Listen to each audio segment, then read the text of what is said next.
All right, okay, no problem. Oh, Laura, okay. Hello, Michelle, and good afternoon. Good afternoon. First of all, thank you very much for setting aside this time for us to connect with you on a personal level. As everyday women, we have the luxury to be here today to celebrate International Women's Day. Our backgrounds are very different, but our presence here is proof of our privilege. Although gender equality is not the reality, our basic needs are met and more. Because we are so fortunate, we have a responsibility to our international sisters.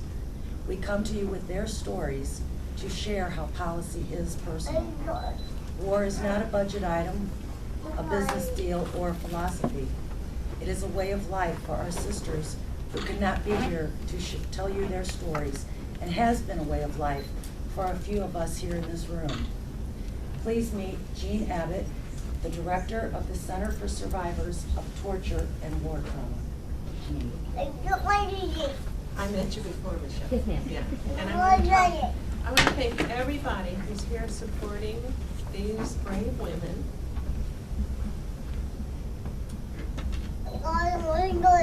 They come to our center because of the tremendous amount of trauma that they experienced. No matter what justification we have for the war, these women can tell the stories of the devastation on families and children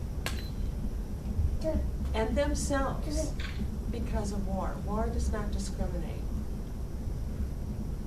I'm going to let them tell their stories. They're going to introduce their name and just tell a little bit about what war has done to them. And I'm going to say to you all, thank you, Fala, Takashur, or whatever it is. Thank you for being brave enough to come down and tell your stories so that Michelle can represent them to the senator.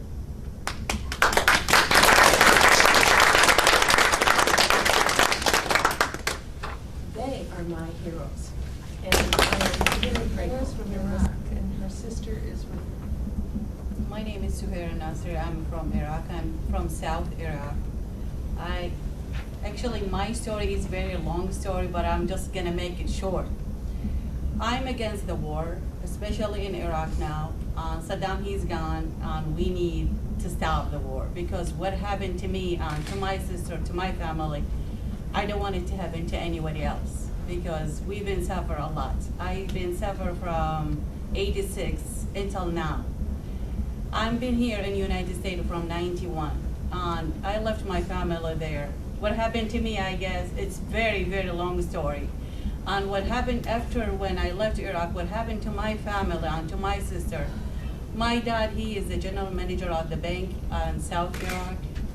And my sister, she graduated from college and she got married with her husband. He's a power engineer in South Iraq. Because, you know, accidentally they got hit, they got bombs. 4 of her kids, they got killed, and her husband, he lost his leg. She got shot from head to toe. And my dad, because he was raising those kids, he has a heart stroke and he died right away. So I lost everything. Before I lost my family, I left everything in Iraq because of Saddam. I thought I'm gonna live here in peace. What happened to my family back home now, it's worse.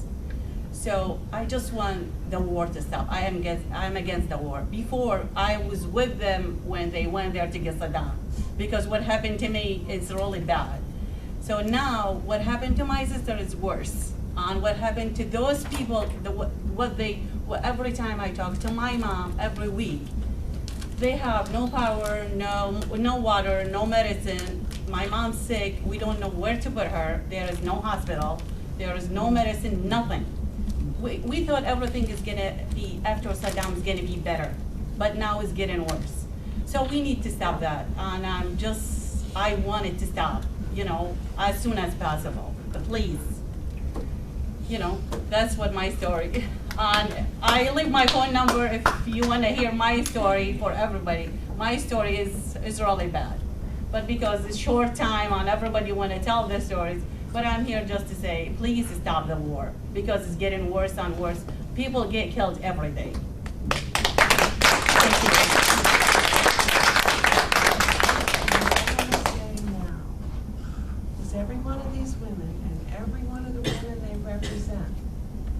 lives it all the time. Not one of these women goes through the night without dreaming or remembering.